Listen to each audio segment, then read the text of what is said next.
בעזרת השם נעשה ונצליח. יהי רצון שדברי התורה שנאמר יהיו לעילוי נשמות כל מתי ישראל, ובכללם מרת אמי מורתי ועטרת ראשי בנפש ג'וליאט בת דוד ונזי. One of the weirdest campaign for election that ever happened in the history of universe is the campaign that Korach decided to go through in order to become the next leader of Am Israel. Thinking of that second time, maybe he was the one that gave example to the rest of the people in universe since that time, 3,327 years ago, how to do campaign that will fail. So Korach went everywhere and he told this story to people about how bad Moshe and Aaron are, how they took care of themselves and do not take care of anyone else beside them, ignoring everyone else. And he said to them, I have a neighbor, poor widow with 2 girls. She's so poor that she didn't have even a piece of bread to eat. So what she did, with whatever she could collect, charities here and there, she bought a field in order to plant there some fruits, some vegetables, so she will have something to eat and also something maybe to sell and to survive. As soon as she started planting, plowing the land, Moshe Rabbeinu came as fast as he could. Make sure that you fulfill this mitzvah of lo tacharosh beshor ubachamor yachdav. Do not plow the land with an axe and a donkey together. Okay, Rabbi, thank you. And then she wanted to plant. Right away Moshe Rabbeinu came and warned her, Lo tizra karmecha kil'aim. Do not mix different plants together. When she came to harvest what she planted, he came again and warned her, make sure that you give what you're supposed to give to the poor people. Don't forget to leave some leket, shichecha, and pe'ah for the poor people. Okay. No, finally, when she had it and she was ready to eat, Moshe Rabbeinu was there. Before you eat, don't forget to give 10% to my brother, terumah, and then you can eat from the new harvest. She got so upset, and she decided that making money, eating from the field is impossible, because those rabbis, every 5 seconds coming and telling her, you have to leave something aside, you have to give more and more and more and more. So she decided that she's selling the land and she's buying 2 lambs. From the wool, she planned to knit nice sweaters for her daughters so they will feel comfortable at night when it's cold. The time came that she needed to cut the wool from the lambs, and Rabbi Avraham came and reminded her, lady, remember that the very first time that you cut the wool, everything should go to the Kohen.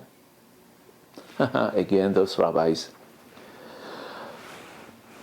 One of them gave birth and to a male lamb, And the Kohen come again and said, uh-oh, remember every firstborn you have to give to the Kohen. This woman, the widow, Korach continued and explained it to anyone who came to listen to his campaign. She got fed up. Just give and give and give and give. I prefer not to do nothing. To do nothing. So she decided that she's going to slaughter the lamb, and at least for a while she will have something that she can eat, some meat that she can eat, survive a bit. Right away Aaron came and says, listen, the zeroa, the lechayim, and the keva, the hand, the cheeks, and the intestines, this is matnot kehuna, this is what you have to give to the kohanim, and the rest is yours. The widow, again, she saw that she cannot get rid of those rabbis. She said, you know what? I am doing cherem. These things, those lambs, whatever, I don't want to know. I don't want nothing from that. Cherem la Hashem. No, Aaron HaKohen hears it and it says, remember, kol cherem, any cherem that you do, la Kohen yeh, and this is mine. This is the story that Korach used in his campaign against Moshe and Aharon in order to be elected. And of course, he ended with so much dramatic storytelling that finally this widow, poor widow, died and her daughter with her. Nowadays, probably people will come and say, the government is corrupted, the government is taking money for themselves, the government doesn't take care of us, poor people, too much taxes, too much here, too much there. But let's analyze this story. Korach saying that he had a poor neighbor, poor widow, who was poor in the desert. We all know that to begin with, everyone had man so much that he never was hungry. And the man came b'zchut of Moshe Rabbeinu. We know that Bnei Israel, the poorest one, got from either from the Egyptian in Mitzrayim and thereafter when God brought to the land all the treasures that they took with them, the poorest one filled up 90 trucks, 90 donkeys, filled up with jewelry and gold and what have you. The poorest one was much richer than the richest person on earth right now. And Korach, he was the richest of all at that time.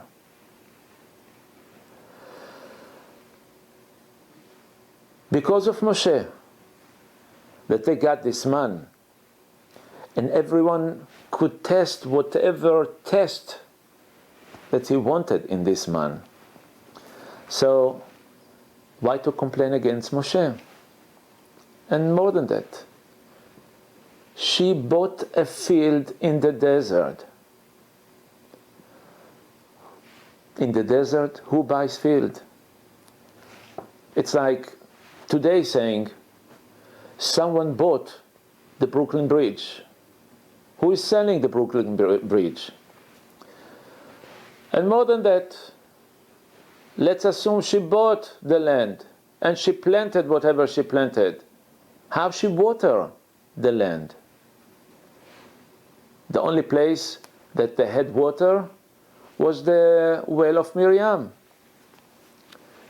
And she was the sister of Moshe and Aaron. And because of Miriam, all Bnei Israel got water to drink. And we're talking about millions of people and billions of animals. No, he said, Moshe Rabbeinu came and warned this woman, Lo tacharosh beshor v'chamor yachdav, do not plow the land with ox and donkey together. This has nothing to do with Moshe Rabbeinu. This is a command that Moshe Rabbeinu has nothing to do with that. More than that,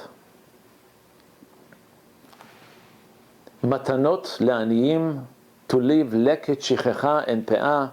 Once again, it has nothing to do with Moshe Rabbeinu.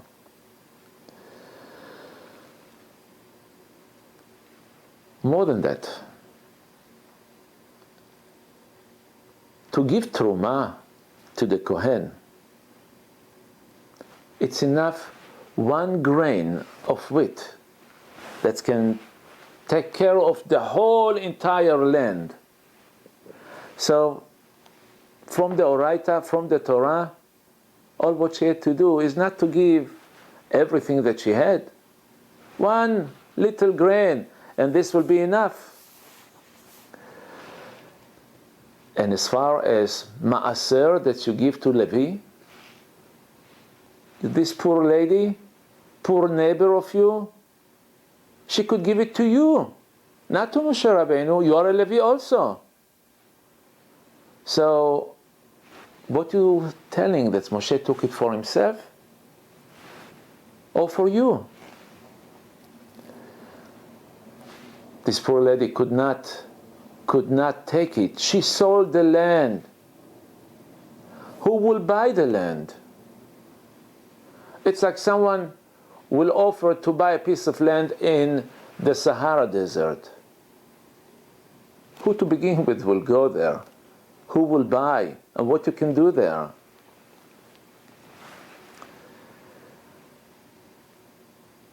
She sold it. Let's assume that someone really got it, bought it from her. She bought 2 lambs. She wanted the wool to knit sweaters for her daughters. Why? The cloud that was covering Am Israel, it was like air-conditioned area. Everyone felt so comfortable. Besides, why you need new clothes? Whatever you had, since you didn't use so much the clothes, and they grow as you grow, and the clouds clean them for you, so why you need sweaters? Who felt hot in the desert at that time when the clouds covering you from all over?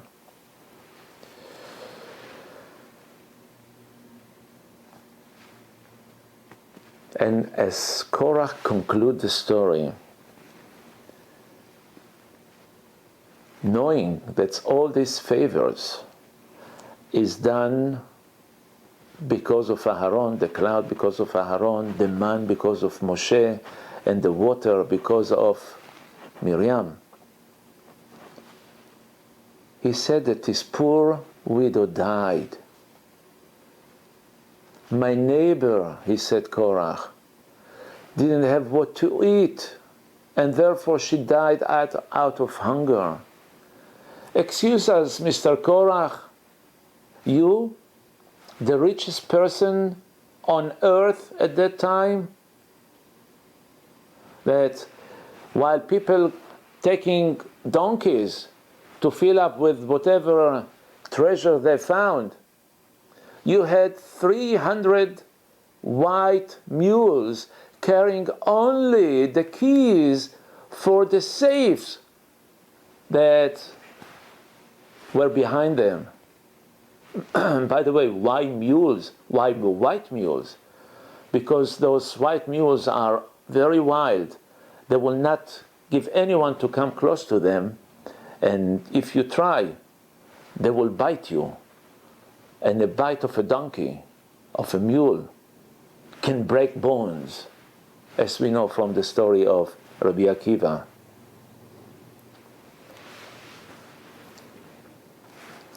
If you have such a neighbor, such a poor widow next to you as your neighbor, it was so hard for you to prepare for her maybe a daily meal, or as a matter of fact, just give a little bit donation to better her life. How you let her die.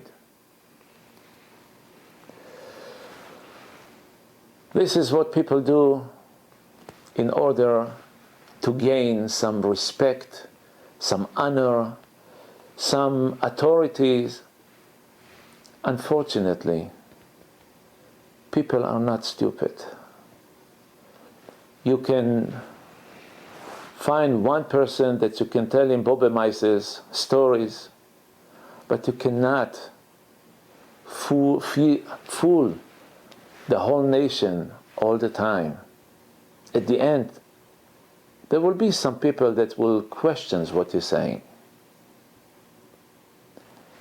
And if you go against Torah authorities, for sure, you will lose in a very bad way. As the Gemara in Masechet Shabbat, Daf Kuf Yutet, Amud Bet says, Kol hamevazeh talmid chacham en terufa lemakato. Anyone who degrades talmid chacham, a rabbi, gadol ador, anyone, there is no cure to his sickness. And as it happened to Korach, the land just swallowed him. Yehi Ratzon that we will learn from all these stories, and we will better ourselves for our own good and for Klal Am Yisrael. Amen ve'amen.